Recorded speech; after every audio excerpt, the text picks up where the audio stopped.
क्या कहना? उपराष्ट्रपति तो जगह खाली और उसके बाद बनना ही था। एक उपराष्ट्रपति थे यहाँ, वो कहाँ है? नए बन जाएंगे, अच्छी बात है। अब इससे महत्वपूर्ण सवाल है जिसके लिए आज मैं मौन रहना चाह रहा था, लेकिन आपने मौन रहने नहीं दिया। लेकिन मैं रिसिप्ट देना चाहता हूँ इलेक्शन कमीशन की, आपको जो रिसिप्ट हैं ये देख लीजिए आप, और मैं अभी प्रिंट आउट ला रहा हूँ आपके लिए, आप भी उसमें मदद करें, क्योंकि पीडीए में पी पत्रकार है। जब आप हमारी मदद करोगे तो अभी कम जीत के आए, अगली बार ज्यादा जीत करके आएंगे, क्योंकि पी का मतलब पार्लियामेंट भी है। सर, इलेक्शन कमीशन ने एक लंबी चौड़ी प्रेस कॉन्फ्रेंस की, उन्होंने कहा कि राहुल गांधी या तो माफी मांगे।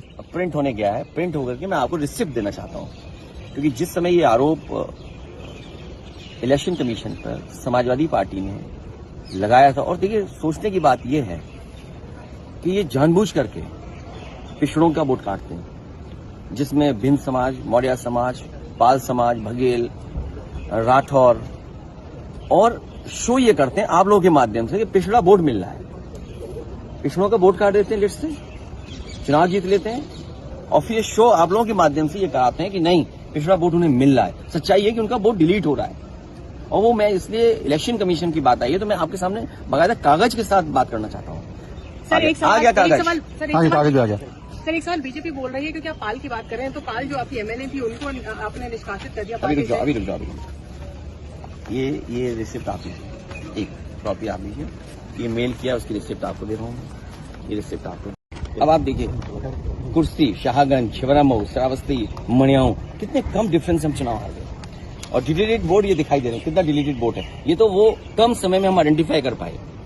अगर हमें ये जिस फॉर्म में हम लोग चाहते हैं वोटर लिस्ट हमें उसी फाइल में मिल जाए तो हम ज्यादा ढूंढ करके दे सकते हैं। और 19 में जो वोट डाले 22 में कट गया। अगर वोट बनवाने का एक प्रोसीजर है तो वोट कटवाने का भी एक प्रोसेस है। हमारी डिमांड केवल इतनी है कि एक जिलाधिकारी को सस्पेंड कर दो आप, पूरे देश में एक भी वोट नहीं कटेगा। ये कागज है, एफिडेविट है, रिसिप्ट है, आप एक भी डीएम को सस्पेंड कर दिया। और ये लंबी सूची है। 2017 में जब चुनाव हुआ, इलेक्शन कमीशन ने ना कितने अधिकारी हटाए। 19 में अगर एक भी अधिकारी हटाओ तो बता दो, 22 में अगर एक भी अधिकारी हटाओ बता दो, 24 में एक भी अधिकारी हटाओ तो बता दो। पहले अगर सरकार दूसरी थी, समाजवादी पार्टी की थी, आप पता करिए कि कितने अधिकारी हटाए गए, डीजीपी हटाए गए, होम सेक्रेटरी, न जाने कितने अधिकारी हटाए गए। लेकिन जब से बीजेपी की सरकार उत्तर प्रदेश में आई है तब से एक भी अधिकारी नहीं हटा, एक भी शिकायत पर किसी अधिकारी को नहीं हटाया गया। आखिर क्यों? इलेक्शन कमीशन इसका मतलब यह है कि बीजेपी का ज्यादा कहना मानता है। हम अगर शिकायत करें, उस शिकायत पर कोई कार्रवाई नहीं होती है। बीजेपी के एक विधायिका छिबरामऊ, उन्होंने अपने एक बूथ पर 400 फर्जी वोट बना रखे।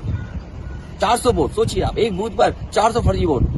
हमने अपने कार्यकर्ता लगाया, जिम्मेदारी से काम किया, वोटर लिस्ट में ढूंढे, 200 से ज्यादा वोट कटवाए हमने, 200 से ज्यादा एक बूथ पर। अगर ये एक्सरसाइज जो पॉलिटिकल पार्टी कर रही है, ये एक्सरसाइज इलेक्शन कमीशन भी तो करे कि आखिरकार बीजेपी के लोग अपने बूथ में क्यों ज्यादा वोट बनवा रहे हैं। अखिलेश बीजेपी ने जब प्रेस कॉन्फ्रेंस करी तो दोनों का मतलब अलग अलग है। अगर डिलीट हुए हैं वोट समाजवादी पार्टी की वजह से, तो फर्जी वोट डिलीट हुए।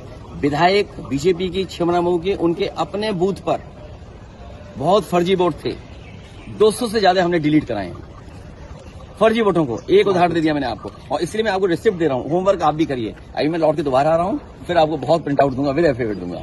हमारी मांग केवल इतनी है कि एक तो जाति के आधार पर बीएलओ मत लगाइए, जाति के आधार पर प्रिसाइडिंग ऑफिसर मत बनाइए।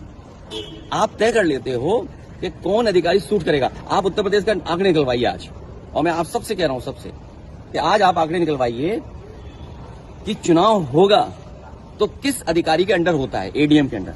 अगर उस एडीएम पूरे उत्तर प्रदेश में अगर एक भी पीडीए का अधिकारी हो तो बता देना।